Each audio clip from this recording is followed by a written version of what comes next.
I call Chris Farfoy. I'd like to thank the Minister for taking a call because now everything is as clear as mud.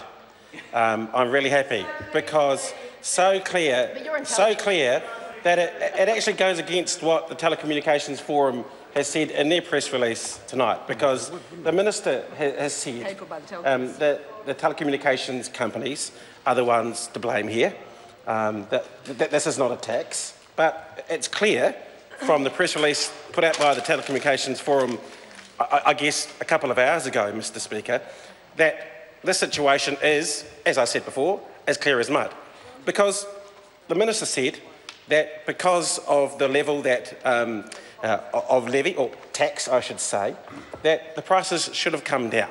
Well, that's... No, I didn't. Yes, you did. They didn't need to go up. But, Mr Speaker, the Telecommunications Forum disputes that, and in their press release this evening, I guess, it says the bill that we are currently debating extends a tax, which to date has not been explicitly recovered from consumers. However, the industry cannot continue to absorb ongoing costs of this magnitude. So, who's right? Is it the Minister or the Telecommunications Forum who are saying that we've absorbed this for some time and now we have to charge, or the Minister who says, well, they shouldn't be double charging? And I guess that's why we have a problem. And I guess that's why we've got a problem with this piece of legislation, because, as I said, the situation is as clear as mud. Mr Speaker, this is a new tax. In fact, the departmental report on this bill says it is a new tax. And it's been quoted, but just because the Minister said that this was not a new tax, I'll quote it again. Part 4 of the departmental report asks a very specific question in 4.2. And that question is, Mr Chair, does this bill create or amend the power to impose a fee, levy or charge in the nature of a tax? And the answer is yes. The answer is yes. And then, Mr Speaker, Telecom.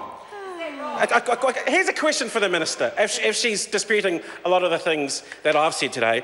Does she dispute something that she said today? Because in her first reading speech, she said, and I quote, the industry would not need to put their prices up or explain to customers why their bill is changing.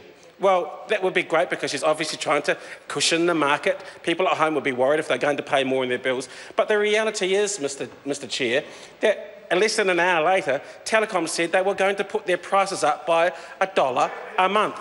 Now, you can question whether that's the fault of the company, and that question has been asked by New Zealand First and also by the Minister, or whether that's the fault of the government. But the reality is, people are going to be paying more for their monthly bill. They're going to be paying more for their monthly bill. That's the cold, hard reality of this, because this is a new tax, and this government is trying to spin its behind off to say that, oh, well, it's not our problem, it's not our fault. Well, you created this problem. You created this problem. And we aren't going to vote for this piece of legislation, Mr Chair, for a very good reason. $300 million has already been spent. And as we've spoken about on this side of the House, the assessment and the critique of the RBI Phase 1 has been, well, less than ideal. So if we're going to go and spend another $150 million that is going to be put together by this tax and this bill, Mr Speaker, I think the New Zealand public would like us to know whether RBI 1 has been effective or not. Because the government claims that 86% of rural users now have access to this. Well, we don't necessarily think that is the case. There has been no assessment of RBI 1. This issue was before the Commerce Select Committee yesterday morning. And Internet New Zealand wants us to have a look at an assessment of the $300 million, which is, not pocket change, as to find out whether it's been effective. And I don't think it's a bad thing for on this side of the House to say, was that $300 million spent well, so we can commit another $150 million to the next phase of this program? We can't sit here and say, well, yes, go and do whatever you like. We absolutely agree with the objectives of the Rural Broadband Initiative. But $450 million, Mr Chair, is a hell of a lot of money. And we want to know whether the first $300 million has been effective or not. Big questions about that. We've had a number of communities come to our select committee and say, well, our experience hasn't been that flash.